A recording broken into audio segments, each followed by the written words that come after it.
Welcome to Identity Matters with Dr. Kathleen Perry. Join in to explore one of life's big questions. Who am I really? The Identity Matters podcast will show you that you are and always have been innately whole and worthy just as you are. So slow down, relax, and enjoy the show. Welcome back to Identity Matters. I'm your host, Dr. Kathleen Perry. Today, I want to talk about something that kind of gets under my skin a little.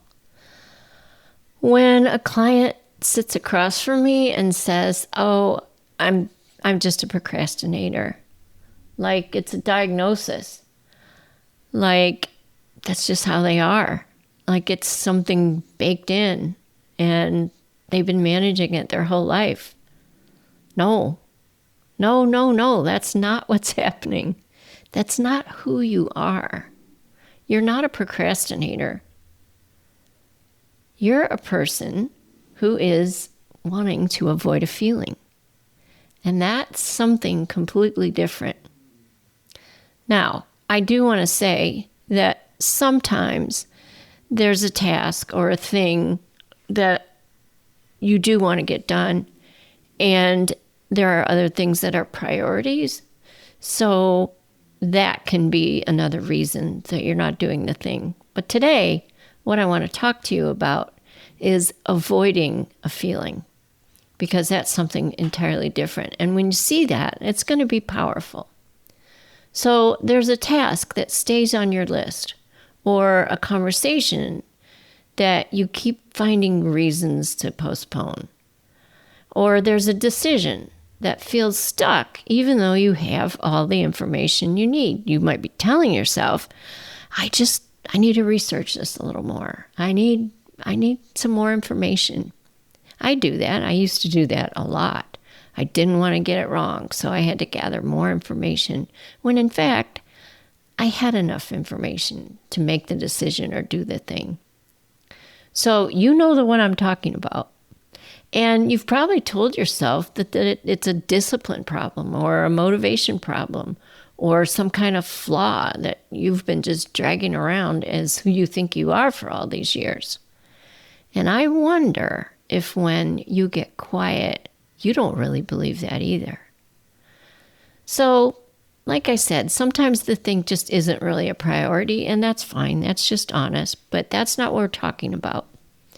What I'm talking about is the thing that really matters to you, the thing that you actually want to do, and it's just not happening.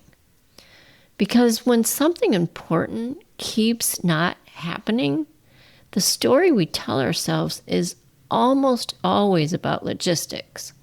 We say, well, the timing's not right. I don't have enough information.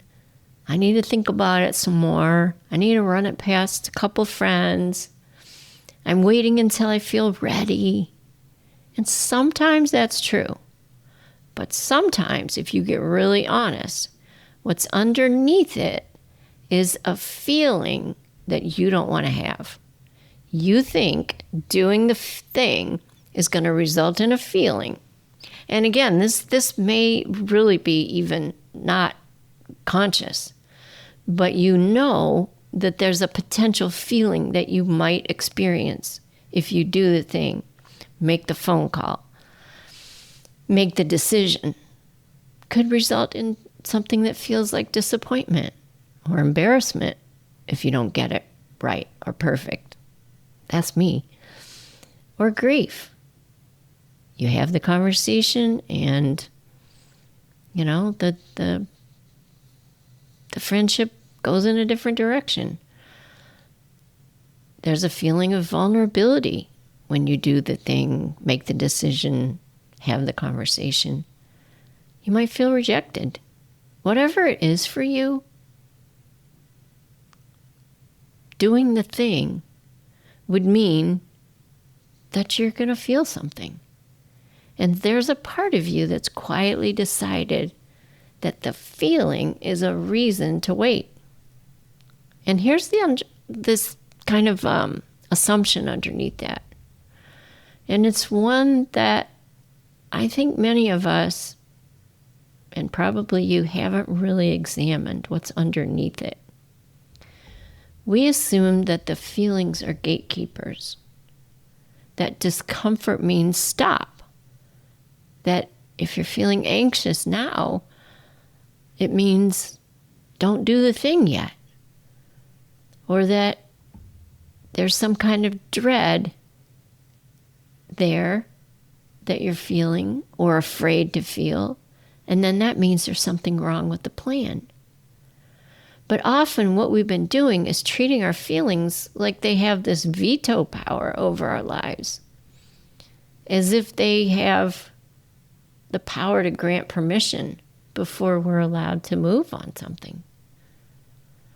So what I'm suggesting here is, what if that's just not true? Your feelings aren't gatekeepers. And again, sometimes they're not feelings you're having right now. They're feelings you're afraid to feel or wanting to avoid feeling when you actually do the thing. And again, that's kind of imagination because you don't really know for sure how you're going to feel. But we're treating those feelings, again, as if it's a stop sign. It might be information, or it might just be sensation moving through your body.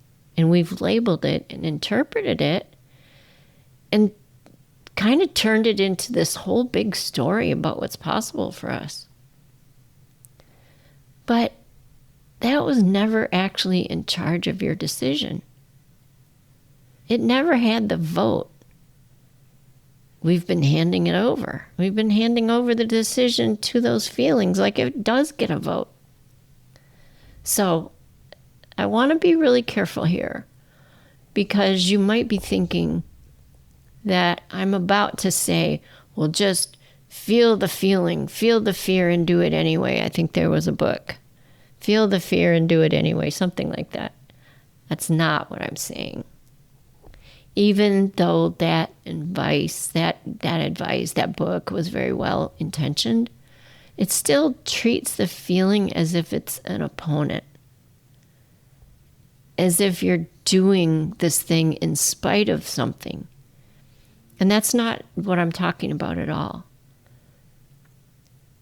The feeling isn't an obstacle that you have to muscle through. Because when you see it that way, then it just kind of keeps this war going on. And that's not what's true. What I'm pointing to is something that's quieter. The feeling is here, and you're here. And life keeps moving, and there doesn't have to be a war or white knuckling. So you can move, you can act, you can make the decision, have the conversation, do the thing, and those feelings can be here. That can coexist. That one took me a while to really have that really land for me, but I operate that way much of the time now. Feelings aren't in charge, and they're welcomed. They can be there because they are there, and then I still can do the thing. So this coexistence, that discomfort that we're calling, that feeling that we're calling something we don't like, we don't want, we're uncomfortable with, it gets a seat at the table, but it doesn't get a vote. You know, you can get in the car and it can sit in the back seat and it can talk and give you advice about, you know, where you need to go. And you're in charge. You're going to steer the car and take the route that you want to take. Have the conversation, make the decision, write the email, do the thing. Not because you're so brave that you can override what's happening in you, because you don't need to do that, but because the feeling was never what was stopping you in the first place. You just thought it was, and now you know something different. So thanks for being with me here today. I look forward to meeting you in the next episode with so much love. thank you for listening to Identity Matters. I hope you found this episode insightful. If you're ready to delve further into this journey of self-discovery and uncover your innate wholeness, I invite you to consider one-on-one coaching with me. Together, we can explore the unique challenges and opportunities in your life or your business or both. And through that exploration, help you align with your true self. To learn more about my coaching services, visit drkathleenperry.com/services.